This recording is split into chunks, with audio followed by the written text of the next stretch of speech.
Time this evening, let your hair down, that'll be a problem for me, and join me in some dad dancing later. Now my final job as father of the bride is to propose a toast to the happy couple. This I do with great pride. Ladies and gentlemen, will you please be upstanding?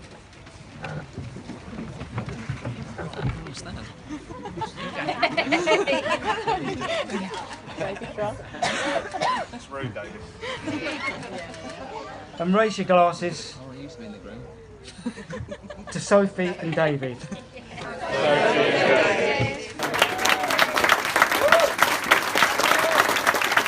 Thank you, Ray, for those lovely words.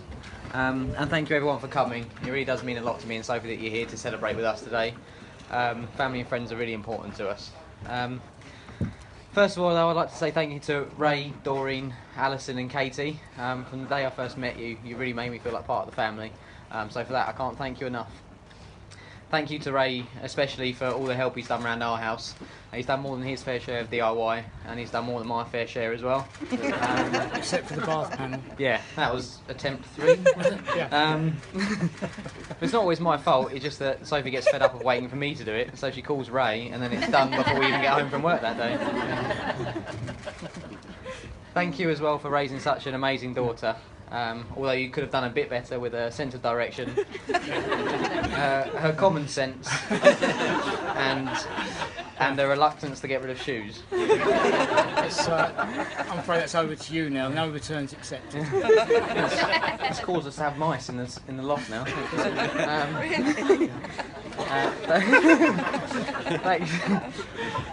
Thanks to Mum and Dad as well. You've done a pretty good job too, even if I do say so myself. Considering you had to cope with a very whiny toddler who had to have 5 birthdays a year just to keep her quiet,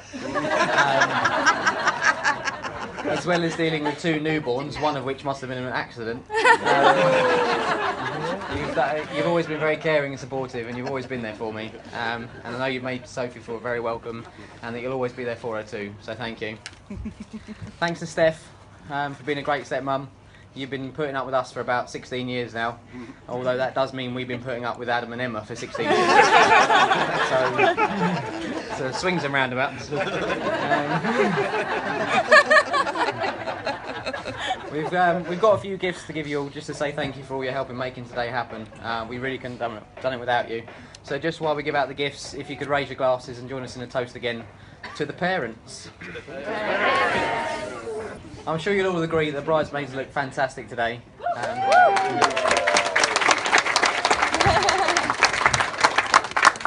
Katie, Jess, Vicky and Ka, you did an amazing job today. Thank you for keeping Sophie calm and for getting her here nearly on time, because I know that's no easy task. You did a great job with the hen do as well, and I know everyone loved it. She was an emotional wreck when she got back that day. So again, if you could raise your glasses and toast the bridesmaids. Yeah, bridesmaids. Now, on to my best men. James, Phil, Rog, Matt, Tom, Taylor and Aaron. As you're probably aware by now, I don't have one best man and then ushers. I've got 7 best men. And the simple reason is I just couldn't choose. We've all known each other for so long and we're all close for different reasons. Phil and Rog have always been my go-to guys for PlayStation sessions, road trips and just general chill out and forget about the world days. Tom, Aaron and Matt have been my first port of call for activities and challenges, like rock climbing, doing the 3 Peaks or walking the South Downs Way. James has been my FIFA buddy, even though that used to lead to arguments and fights. And he's recently become my running and training partner. Not to mention he's my twin brother, so there is that as well. And Taylor's been my go-to guy for spontaneous nights out or when I need to make money from betting him or beating him at poker.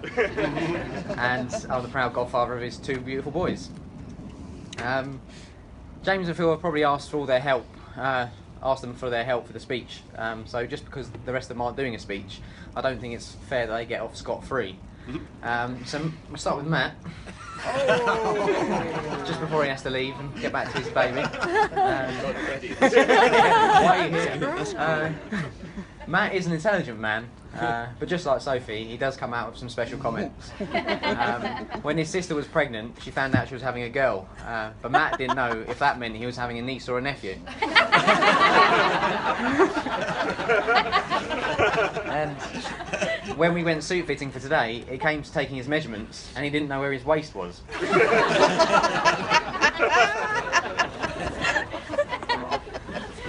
So Matt, Anatomy for Dummies is for you. Pass that out.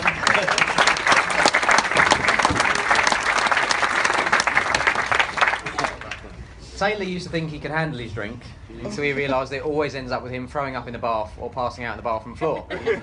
About 10 years ago we went to Fallaraki together and we made friends with a family from near Manchester whose dad was a keen whiskey drinker. And Taylor thought it would be a good idea to challenge him to a drinking competition. After only about 25 minutes, he was sat on the stool, head on the bar, fast asleep. So, Taylor, that is for you. It's all you can handle, so it's all you get.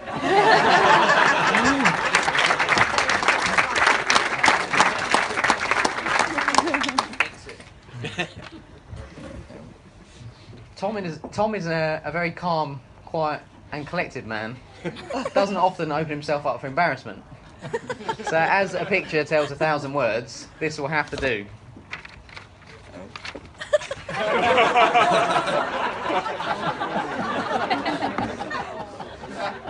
Pretty grand.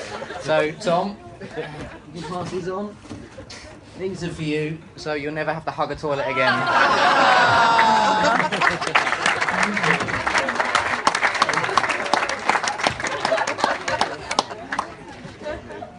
Roger's afraid of the dark.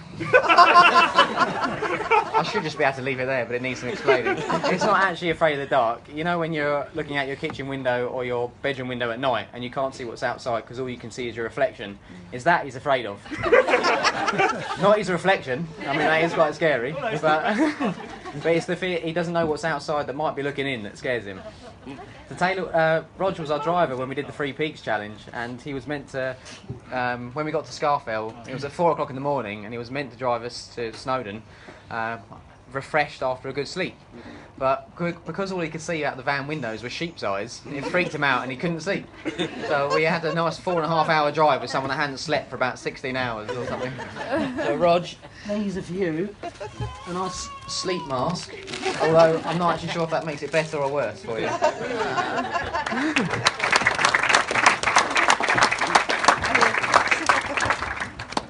Aaron can be quite forgetful at times, especially after he's had a few.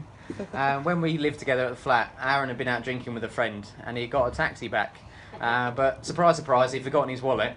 And so him and his friend told the taxi driver, we've got to go up to the flat, get the wallet, and we'll come back down and pay you.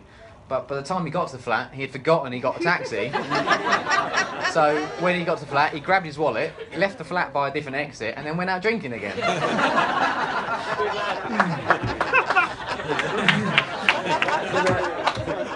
The first time I knew about it is when the taxi driver was banging on the door asking for money. So Aaron, this is for you. It's a GPS tracker you can attach to your keys or your wallet.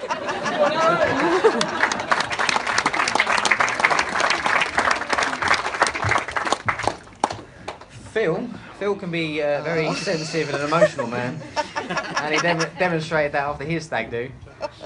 See, Phil collects key rings. So for his stag do, I told everyone to bring a keyring that symbolises their relationship with Phil or how they first met Phil. And when he got back and Abby asked him how his weekend was, Phil just broke down in tears. So Phil, I have got you a keyring, but please hold it together.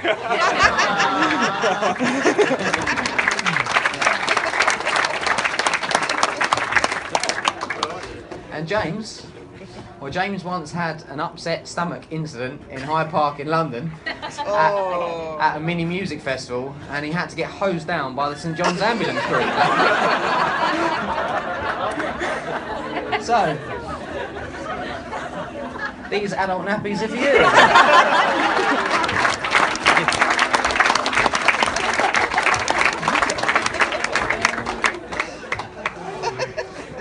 On a serious note though, you are great friends and I'm incredibly lucky to have 7 best men.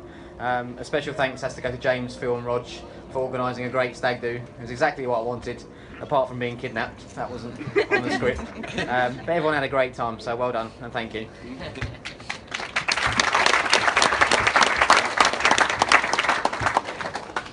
We'd also like to thank Becky for making the beautiful wedding cake. We know it can't...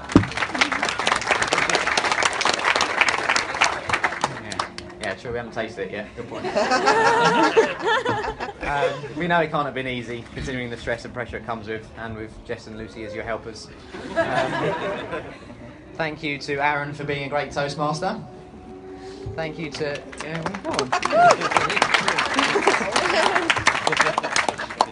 thank you to Vicky for doing the personalised reading. That was brilliant. And thanks again to Becky and Alison for being witnesses. Thank you to anyone else who might have missed for today who has helped. Yeah, it really has been an amazing day so far, so thank you very much. So, but last but by no means least, on to my wife.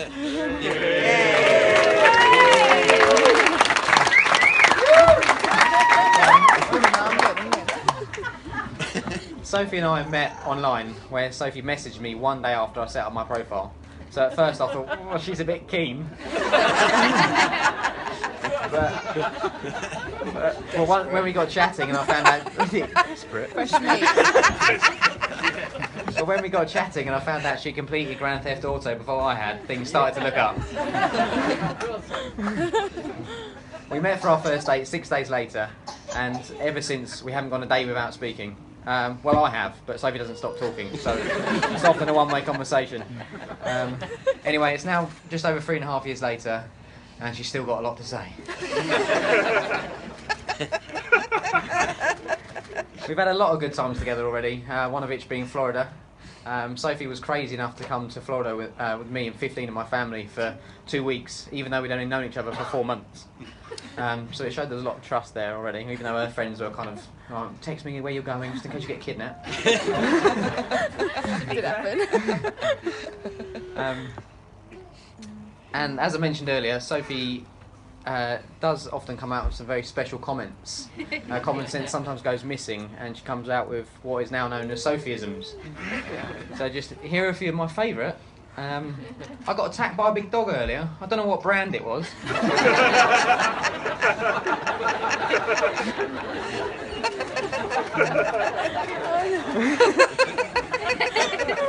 Why does the sat-nav keep beeping? Is it because I've got no petrol?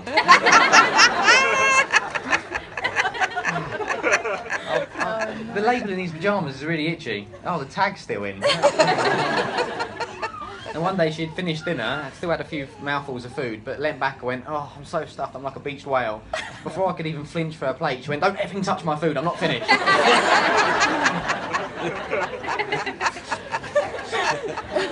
Only last week we were driving to Doreen and Ray's, and there was a car broken down on a country lane. It was on a blind bend, but he had his warning triangle out.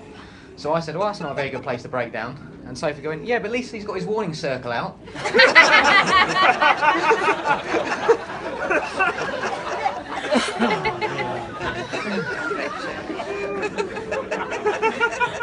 Well, my personal favourite is when we went to IKEA to buy some blackout curtains. We didn't get back till about 10 o'clock at night. The curtain pole was already up, so I put the curtains up. And I said to Sophie, oh, it'd be great to see them in the morning and see how good they actually are. Sophie then turns the light switch off and goes, yeah, they're pretty good. It took her about 10 minutes to realise it was dark because it was 10 o'clock and had nothing to do with the curtains. Very, very special. But I suppose I should be nice to you too. So I got a little surprise present for you. One that I've had for over a year now. For those that have seen the proposal video will know that I proposed at Buell Water, and I've been keeping it secret for about 6 months while I made the video. Well, another secret I've been keeping since then was that we weren't actually alone that day. I had actually asked Phil and Abby to meet us there, so when I went back to the car to get my phone, I met Phil and I'd asked him to take a picture of the proposal so I could give it to you today. Oh my god. And it's a good job too, because you're crying so much you couldn't even see what was going on. So, Oh my god, that's amazing.